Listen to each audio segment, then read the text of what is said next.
Set relation function का video number 3 for TGT PGT mathematics NDA and JEE mathematics CTC के लिए।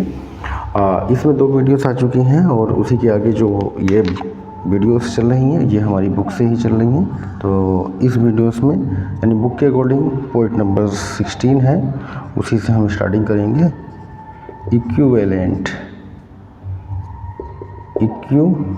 Equivalent sets क्या होता है, what is the equivalent set.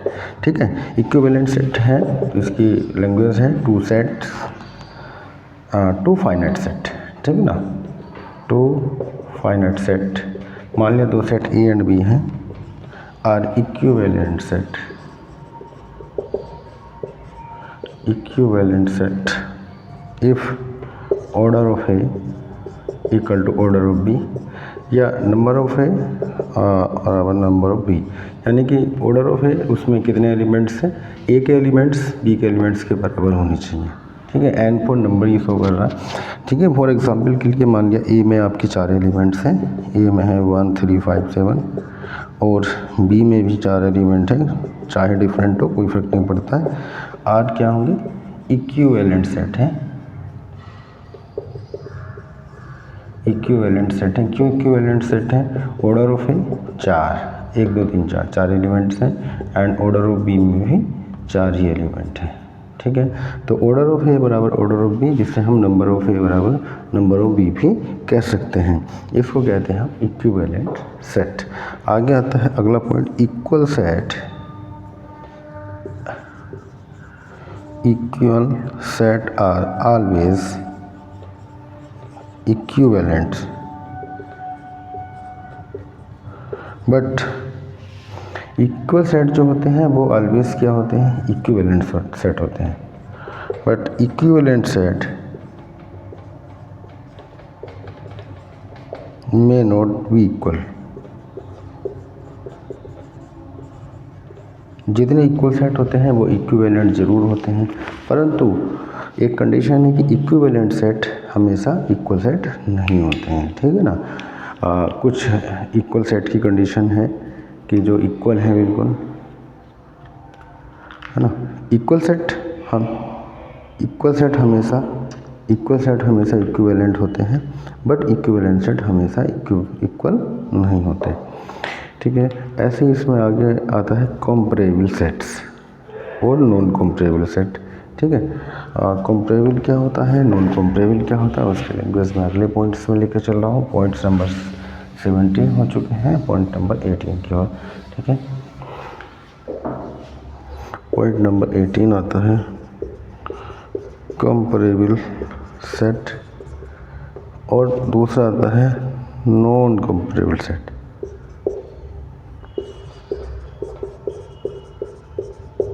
Non comparable set, comparable and non comparable. ठीक है, comparable set क्या होता है, नॉन कंपैरेबल सेट क्या होता है। Two set A and B are comparable.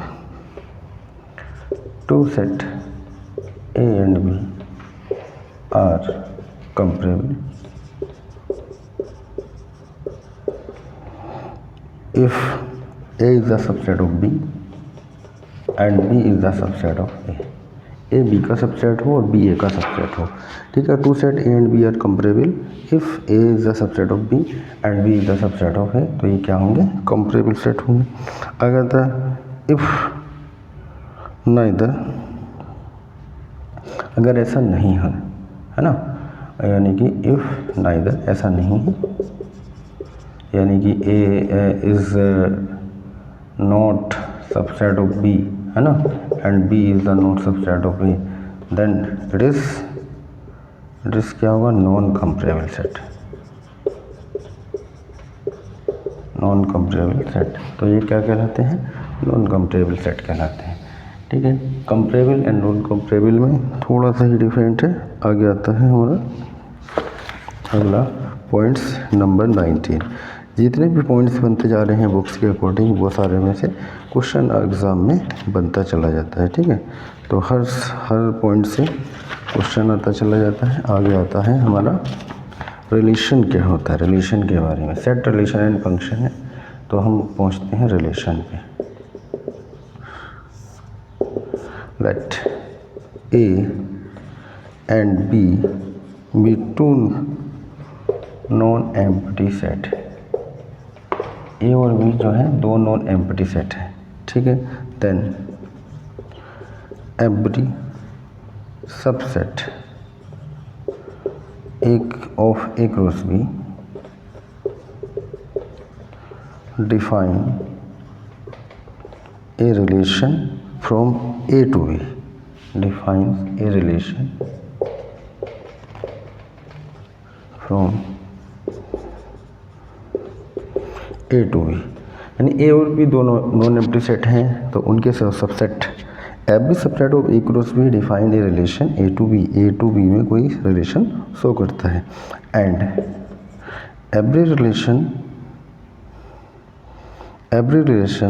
A to B is subset of A cross B, and every relation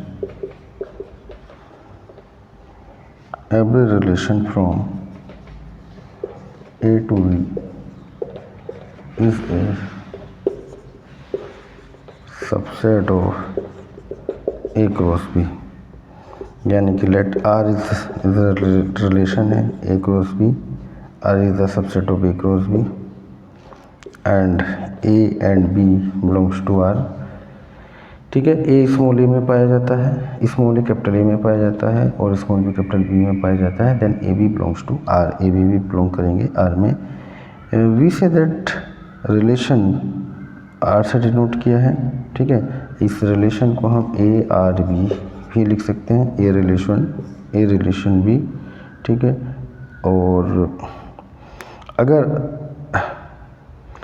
A B not belong to R, A B R में नहीं पाया जा रहा, A B belong कर रहा, if A B not belongs to R then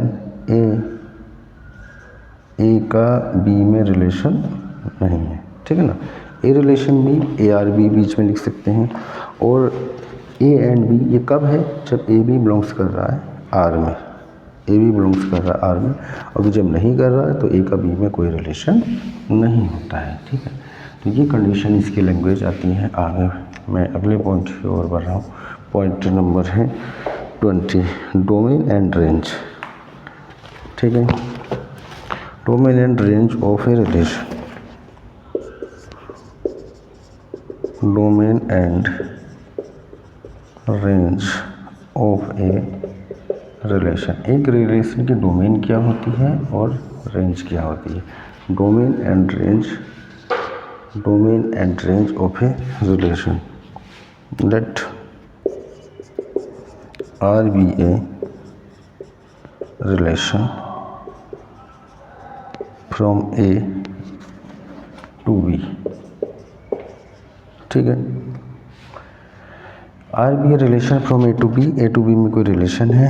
let R is the subset of A cross B, R A cross B का subset होगा। The domain of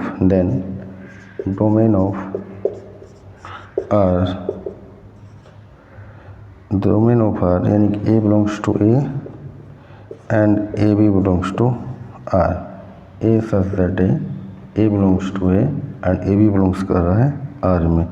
four some B belongs to R, है ना, यानी कि B belongs कर रहा है R में। अच्छा, आगे आता है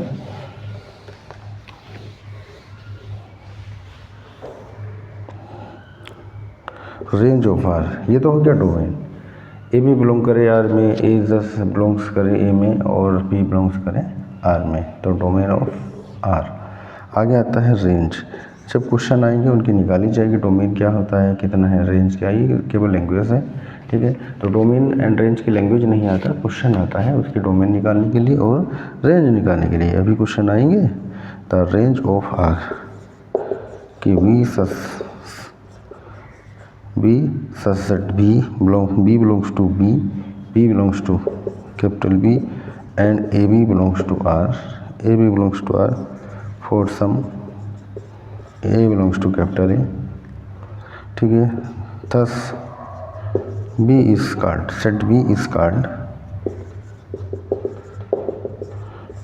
called the codomain of are,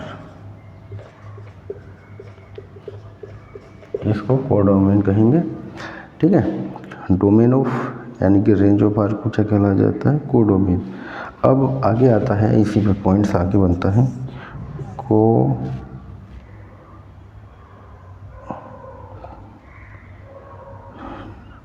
codomain of R is the subset of A and range of R is the subset of B, ठीक है। तो ये लैंग्वेज के पॉइंट्स बन रहे हैं, इन पॉइंट्स से क्वेश्चन बनते रहते हैं।